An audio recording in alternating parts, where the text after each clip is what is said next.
I'm John. I'm the owner and founder of Mergs. I've been running Mergs now since 2017. I've been full-time for the last 2 years and we've sold about £800,000 worth of stuff. I say we, it's only me, that's just a force of habit, so ignore the we's. I get asked all the time how I manage without employees or funding and all those other things that are assumed to be a critical part of a business.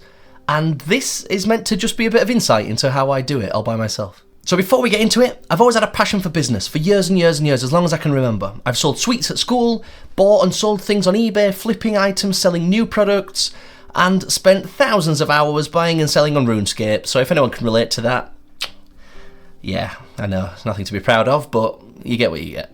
I have attempted several businesses before starting Mergs, which is not a surprise, I'm guessing, because it's really unusual for somebody's first business to be a home run. Jeff Bezos at Amazon, bit of a unicorn. Don't look at that as how it works. One of the businesses was selling golf grips on eBay. One of them was selling mobility tools like foam rollers and resistance bands to lifters. And one of them was diet coaching. So as you can see, they've always been, apart from the golf, in the fitness niche. That's somewhere that I just know a bit about. I've been lifting for 13 years, since 2011, and it's just an enthusiasm of mine. So it makes sense to be in business for the areas that you have interest in. It's unfair to say none of these businesses worked, because these are the building blocks. These are the foundations for learning about business. So they've been part of the journey, although they're not here today. In a recent video, I covered how I got Mergs from $0 to $1 million in sales. I will link that video in the description.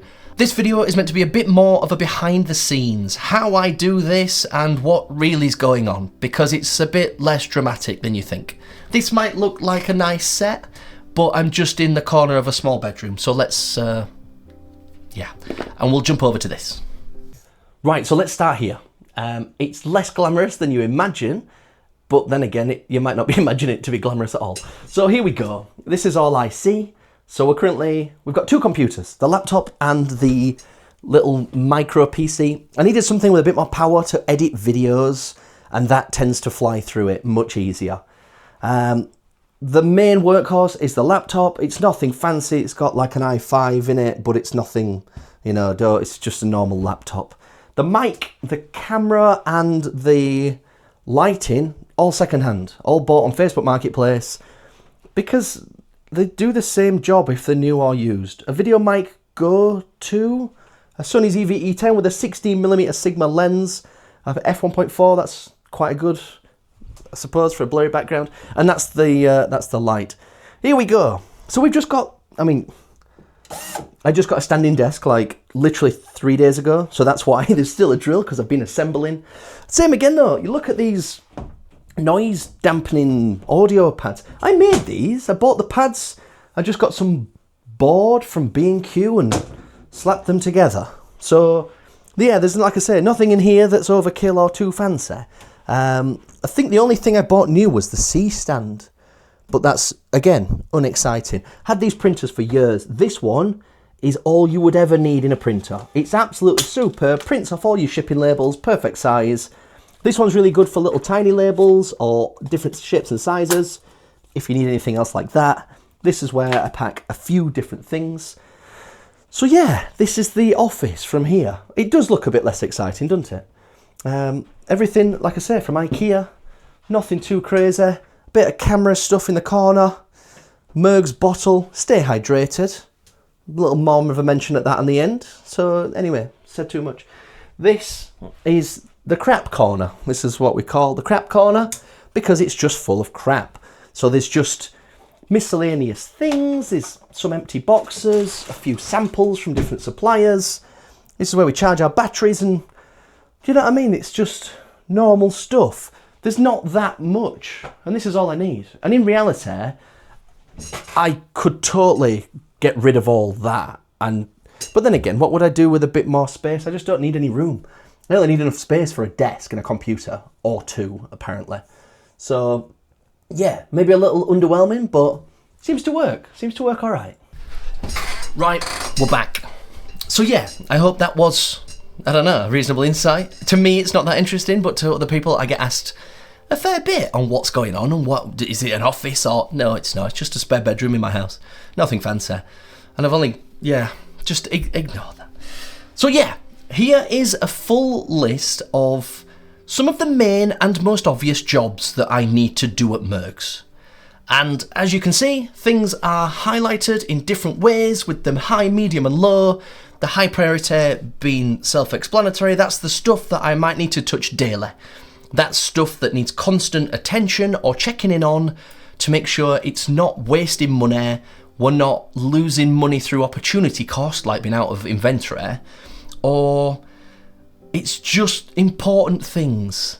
So the main focus of a business, right, is to bring in new customers. So this is obviously a primary focus. One thing that people forget though is that sisters of bringing in new customers is taking care of current customers.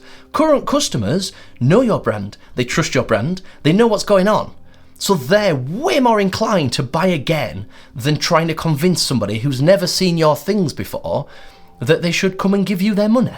Customer support is such an easy way to keep customers satisfied. If they've got a problem or a question or they don't know what size to pick, they will just send you an email, hopefully. Most of the time. There must be loads that don't, but if they do, they are always number one. I will break off whatever I'm doing to reply to customers. Even to the point where sometimes I reply to customers at 10 PM at night. All I do is I type up a reply, whatever's appropriate, and then I schedule it for the next day at 8 AM. A little part of me is like, yeah, I've sorted this now, but one, you're probably already asleep by now, and two, we're both going to deal with this in the morning. So schedule it for at a time that seems appropriate. Take care of your customers like they're friends of yours, because they're as good as friends of yours. Most of your customers have given you more money than your friends have. These people are really trusting you with their hard-earned cash. So if you look after customers, that is one of the easiest ways to get other customers, because they start selling your products and brand for you. It's fantastic. So I really like to take care of customers. That is such a priority. But after we've looked after our current customers, we do need to get new customers. That is part of a business. Hence why Facebook ads is high on the list. Google ads is down as a medium because the ads that we're running at the minute, they seem to be working. They don't need much maintenance, they're cost effective, they're profitable, and whatever Google's algorithms are, it's just doing its thing and it's working for us. Plus, don't forget, you've got search ads and Google ads where somebody is literally going looking for 7mm knee sleeves or what's the best knee sleeves. They're actively looking for a product or a solution. Facebook ads, they're just trying to read about the Auntie Emma's birthday party and then next it's an ad being like, buy some knee sleeves. It's a bit harder to get people to break off and get a card out. So bear that in mind. I find that we don't get as good of a return on ad spend when we're doing like interruption-based ads like Facebook, Instagram, other things like that. But when people are already warm and they're thinking, yeah, I do want some knee sleeves, which ones do I want? That's when, they've already got the card in the hand, they just need to be persuaded yours over theirs. So they're two slightly different ways of looking at it. Advertising is a challenge, especially Facebook ads. You can make an ad that you think is a banger, it's fantastic, and it might not get received very well. You might run an ad and get a £50 cost per purchase, and you think, wait a minute, we're only selling a product for 60. How can we be spending 50? That's the joys of Facebook ads. That's why Mark Zuckerberg is so wealthy, because it's really challenging to get ads that are profitable on Facebook. Never mind a 3 times ROAS, like that's pretty healthy. A 2.5 is kind of, it's pushing it. But yeah, it is a challenge. But don't forget, you see your ads all the time. You get bored of your ads. You've just got to keep advertising, and that's why that's high on the list. That is one of my main focuses at the minute, is finding a combination of an offer and the ads and everything that attracts new customers. Don't forget as well, just because there's things that you think are obvious, doesn't mean other people they might not know. You might have to tell people in just so many different ways for them to go, if I put an ad out saying, knee sleeves will help your knees if you've got arthritis. That's not a main focus of our business, but they'll probably help lift if you've got arthritis. Somebody might see that and go, I never knew they helped arthritis. Well, I thought it was obvious, but I live in a world of knee supports. Of course, I thought it was obvious, but not everybody else knows your product inside out like you. In fact, nobody does, just you. On top of this, things like inventory management, they are critical. Because you can run the best ads on earth. You can be like, wow, we're spending £1 to make a sale. But if you've got no inventory, that's irrelevant, because you've got to have things to sell. So you've got to be bringing people in, but you've got to be able to satisfy these customers. Nobody wants to see an advert for a product, go to a website and find that they don't have your size. It's like, you might have lost a customer there, and they might not come back, because if it's time sensitive and they need it tomorrow or the day after, well, they're going elsewhere.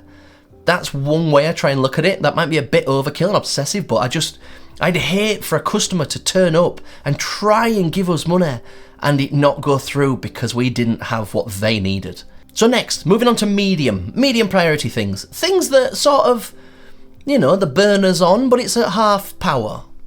Things like Google Ads, affiliate marketing, email planning and ideas, product page optimization, photo shoot, shorts creation, product page improvements. These are things that, if money was no object, I'd outsource. I'd have somebody else helping with these, with different optimizations and A/B testing new product pages and things like that.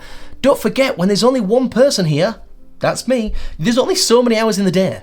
And I've got twin girls aged 2 and a wife. So I'm busy, to say the least. And I sort the girls out in the morning. They get up at 7 a.m, they need to be at nursery for 8, so that's my first hour. And by the time you come back, you've just spent an hour with 2 2-year-olds, so you just need half an hour to have your breakfast and a coffee. So I'm only at a desk for 8:30, sometimes 9 o'clock if I've parcels to post. And then they get picked up at 4:30. So I've got like 9 till 4. And that's it. That's my lot. And I've been really struggling with managing my own time recently. So this is something that I've implemented in the last 3 weeks, maybe. And I'm finding this to be really helpful, even just to have open in a spare tab, to jump across and be like, right, what's important? Some days you're happy to dive into the hard tasks. You're like, right, I need to create some new ads, I'm on it. Some days that's just not a thing. Your brain, I don't know why, you just feel like you're not compatible with sometimes these hard jobs. So I just go down the list. Do we have any mediums to do? And if there's none of them that seem applicable, or I've got 40 minutes and not really the time to start, I'll jump down to the low. Posting wristbands. We post a pair of wristbands out when you leave a review. Why? Because leaving a review is a pain in the ass. I get it. You've got to go out your way, you've got to think of something, you might even have to create an account to log into Trustpilot to leave it to... Here you go, have a pair of wristbands. They're not a silly expensive item. I think they're about £12 on the website. They're like imagine a sock for your wrist. They just go under a pair of grips. And they're just a comfortable thing. It's like a lightweight sweatband. So nothing crazy, but just a thank you. So yeah, some days the low priority jobs are good to be done. But if you don't do them for long enough, they get ticked to a medium. And sometimes the medium jobs, like, say we're not pushing affiliate marketing at the minute, that can be dropped down to a low. And we might change retail opportunities to a medium. We're looking to branch out and work with some new retailers at the minute. We've just started working with the Fitness Superstore, so that's exciting. And we'd love to work with more physical retailers or even online stores. So you've got to adjust your priorities depending on where the business is at. And I don't want to say they change much, but I might change them, like I say, if I've been doing this for 3 or 4 weeks, maybe once a week. And not much changes. We always need new Facebook ads because they kind of just expire. They just stop working. So this is a bit of a dynamic organisation, but it seems to be working for now. And time management with my bit of OCD is something that I really need to get locked in. I need a better structure for my work day because there's been days that you come upstairs and I'm in the office and I've got no structure. You feel like I've got no purpose. It's really challenging. So one last thing for you guys that have stuck around till the end, stay hydrated. And this isn't even a sales pitch. I'm going to put 3 discount codes on the screen here, probably at that side because there's more blank space, for a free bottle. They're 1.1 litres, I think they're about 30 quid, but not for you. For the first 3 people, get one for free. Stay hydrated and just have a bit of mergs in your life. Why not? Apologies to anybody else who got to this point and you didn't see it. Like, I know, I'd give you all one, but I can't because that's really bad business and I can't afford to. But one day. But I do plan to do more of these. So if you do stick around and watch these videos, then fantastic. Well done for you. Subscribe. Why not? We're trying to hit 1,000 subs by the end of the year. That'd be great. If we don't hit it, that'd be right. But if we do, fantastic. Anyway, that's a bit of an insight into what I do as a solo entrepreneur with nobody around me. So yeah, it's hard. Would I recommend it? Yeah, I think so. I think I would. Takes a strange kind of focused mindset, but I love it. I wouldn't change it for the world. It's like the hardest job I've ever done, but I wouldn't change it for the world. Anyway, chaps, I'm going to get back to work. You should too, and I'll catch up with you guys soon. Adios.